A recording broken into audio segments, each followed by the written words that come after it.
You're running for governor. Tell me why you decided to throw your head in this race. For me, it really was about going in a deep prayer and consideration after the last presidential election. I know that this season calls for all of us to stand up and fight. And it was about presenting myself as a candidate for governor to go and fight on behalf of all the people of Georgia. I did it when I was mayor of Atlanta. I led under the first Trump administration. I know how important solid leadership was during that time, and I know that's what the state needs right now. Now you're running on education and affordability. Why are those top issues for you? Education is a game changer. It certainly was for me graduating from the Atlanta public schools, having the opportunity to go to Florida A&M and then Georgia State to get my law degree. It's a difference maker. And not just education in terms of going to college. I want to create a free pathway for free technical and community college in this state for people like my mother who had to go back to cosmetology school midlife. But also just making sure that our kids have the foundation that they need. Because we know when our kids aren't reading at grade level by third grade, it becomes a domino effect just in terms of the challenges and the struggles that they have throughout their academic career. So I am a mother of four, so I know how important it is. I know all our kids learn differently. I know how our educators do a lot with a little. So just wanted to make sure that our educators are supported, that our kids have what they need to succeed, that families feel safe when they're sending their kids into our schools. Affordability, huge issue in this state. I do want to eliminate state income taxes for our teachers. I want to raise our minimum pay for our teachers to $60,000 a year, addressing the affordable housing crisis throughout the state. A lot of people are struggling to pay mortgages and their rent. Also expanding Medicaid. Access to health care is something that everybody doesn't have in their respective communities. It's a challenge in middle Georgia and throughout the state, and making sure that we're filling in the gaps. And then just another part of it is supporting our small businesses. Talk about too. I want to go transition into public safety. In an interview with the Breakfast Club, you talked about not having the support from public safety when you were running for mayor of Atlanta. Could you talk about how you can or how you're working to gain the trust of Yeah. public safety now? So the interview that you're referencing, I said I was not supported by the police and fire unions, but I still did the right thing because it was the right thing to do. They protect us. They keep us safe. I gave our public safety personnel highest pay increases in history because they were being underpaid and didn't have what they needed to be supported. So whether it be people who work in public safety or just everyday folk, I'm just working to earn support, standing on my record, showing people how I've been able to deliver. And I mentioned that just as an example of, we may not always agree on the front end, but what's right for our communities will always be the right thing to do. What do you think it will take to win this governor race? Obviously, I know you've been asked this. Stacey Abrams ran. She lost twice. What do you think is different this time around for you? Well, every candidate is a different candidate, and we've had people run for hundreds of years in this state. Just happens that I'm a Black woman, but there have been many other people who have won and not been successful, and nobody's ever said, well, why do you get to run again, guy? So I understand the question, but we take the lessons learned. We take what worked well, and then we take what didn't work as well, and we build from there. What do you think it will take to win this race?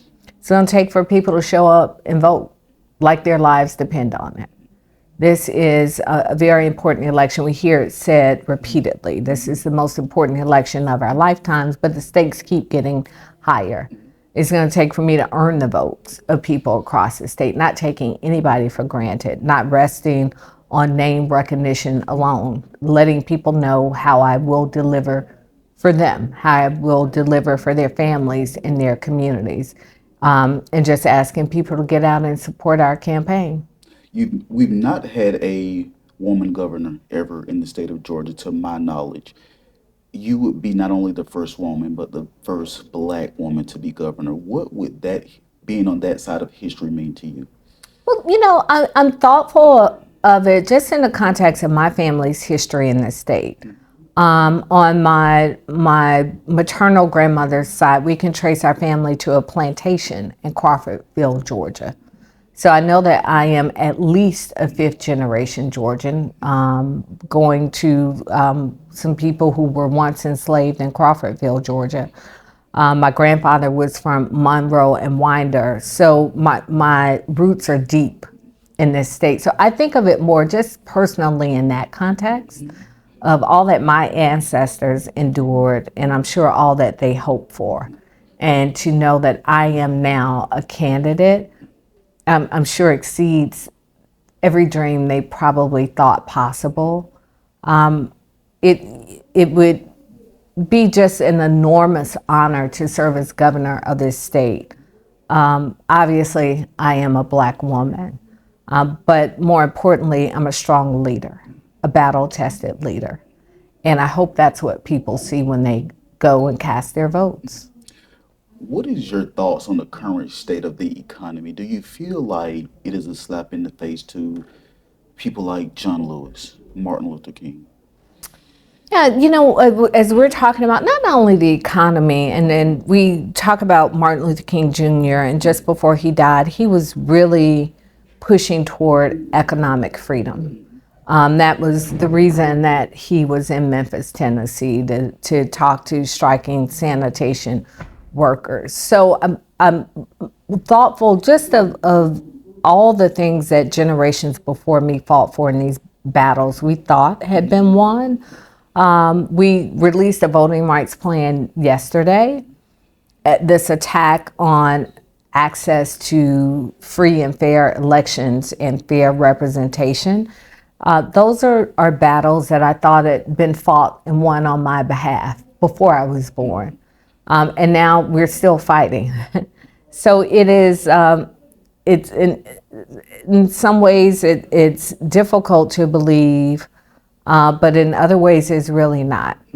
It's just this reminder that the battles are never over. Every generation will have to fight to protect our democracy and our right to act, to the right to free and fair elections, and our access to the right to vote. You just spoke about the next generation. You even spoke about it moments ago. How do we reach the next generation? What is your campaign doing to reach that next generation? Yeah, it is a challenge. People my age will watch the news and get our information. My kids will not.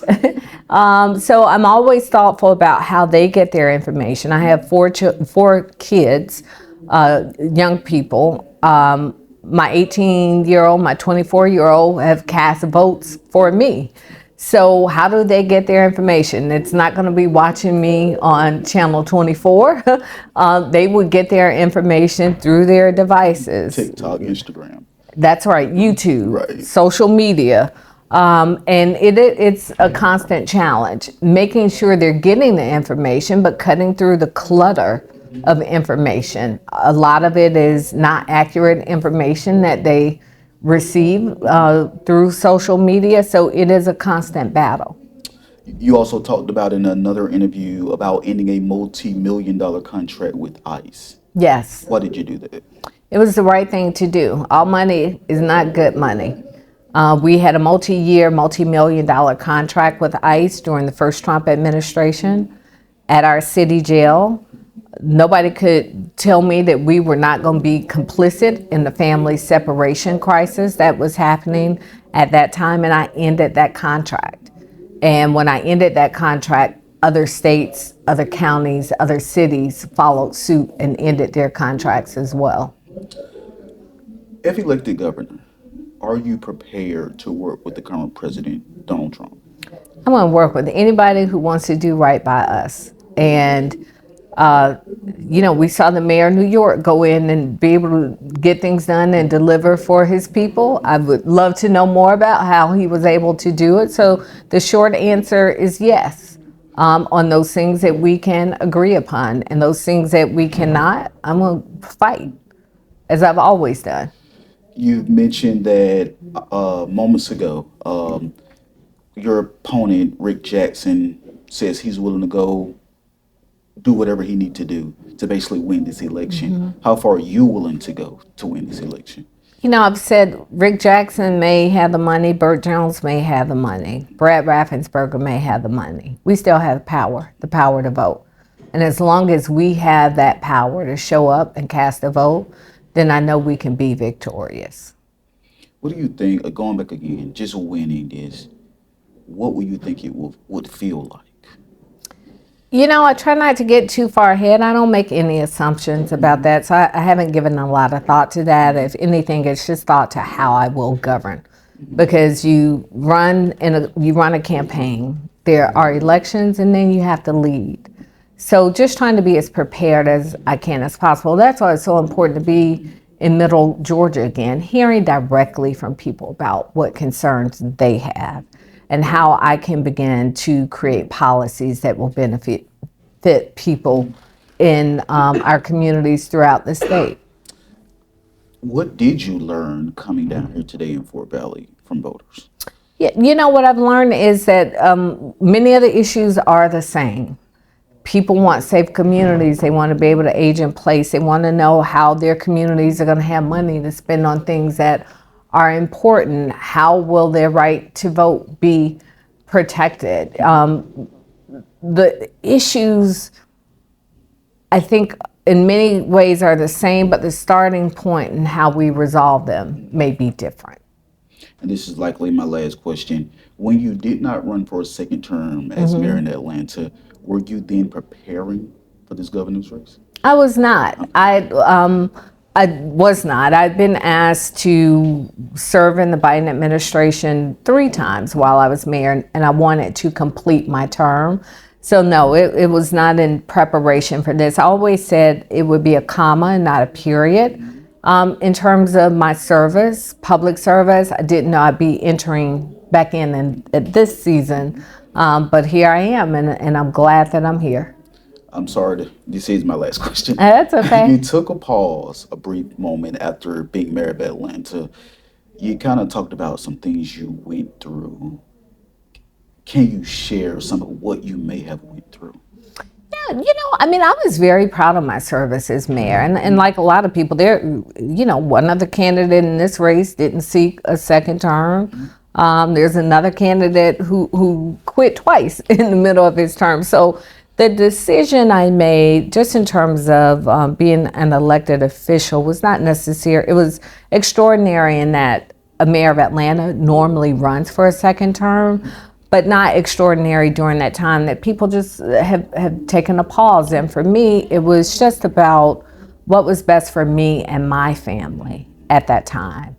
And for me, it was to step out. And I was very happy to go and serve the President of the United States after my term as mayor had ended, and just very proud of the leadership I'd given to the city.